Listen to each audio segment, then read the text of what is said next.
സ്വാമി ശരണം. നാളെ മുതൽ വൃശ്ചിക മാസം തുടങ്ങുകയാണ്. ഇപ്പം നോൺ വെജിറ്റേറിയനിൽ നിന്നും വെജിറ്റേറിയനിലേക്ക് മാറുന്ന ഒരുപാട് പേർക്ക് കുട്ടികളെ തൃപ്തിപ്പെടുത്താൻ പറ്റിയ നല്ലൊരു ഡിഷാണ്. 50 ഗ്രാം സോയ ചങ്ക്സ് ചൂടുവെള്ളത്തിൽ കുതിർത്ത് പിഴിഞ്ഞെടുത്തതാണ്. അതിലേക്ക് 1/4 ടീസ്പൂൺ ജീരകപ്പൊടി, 1/2 ടീസ്പൂൺ കുരുമുളക് പൊടിച്ചത്, ആവശ്യത്തിന് ഉപ്പ്, 2 ടേബിൾ സ്പൂൺ ഗരം മസാല പൊടിച്ചത്, പിന്നെ ഒരു പച്ച പേസ്റ്റും കൂടി ഞാൻ ചേർക്കുന്നുണ്ട്. അതിന് വേണ്ടി ഓരോ പിടി വീതം മല്ലിയില, പുതിനയില, 2 പച്ചമുളക്, 1/2 സവോള, 2 ചെറിയ ഇല വെളുത്തുള്ളി, ഒരു ചെറിയ കഷ്ണം ഇഞ്ചി, ഇത്രയും കൂടി ചേർത്തതാണ്. പിന്നെ അതിലേക്ക് 1/2 കപ്പ് തൈരും കൂടെ ചേർത്ത് നന്നായിട്ട് യോജിപ്പിച്ച് ഒരു 20 മിനിറ്റ് നമുക്ക് മാരിനേറ്റ് ചെയ്ത് മാറ്റി വയ്ക്കാം.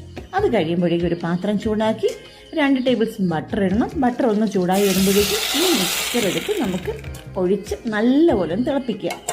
തിളച്ച് വരുമ്പോഴേക്കും ഈ അരപ്പൊന്ന് കുറുകി കിട്ടും.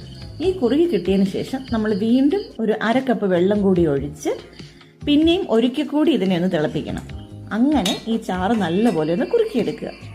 ഇനി അവസാനമായിട്ട് ഇതിലേക്ക് ഒരു 1/2 ടീസ്പൂൺ കസൂരി മേത്തി പൊടിച്ചതും ഫ്രഷ് ക്രീം ഒരു 2 ടേബിൾ സ്പൂണും കൂടി ഒഴിച്ച് യോജിപ്പിച്ചെടുക്കുമ്പോഴേക്കും നമ്മുടെ കറി റെഡിയാണ്. അപ്പോൾ വൃശ്ചിക മാസത്തിൽ നോൺ വെജിറ്റേറിയനിൽ നിന്ന് മാറി നിൽക്കുന്ന കുട്ടികളെ തൃപ്തിപ്പെടുത്താൻ പറ്റിയ വളരെ ടേസ്റ്റി ആയിട്ടൊരു വിഭവമാണ്.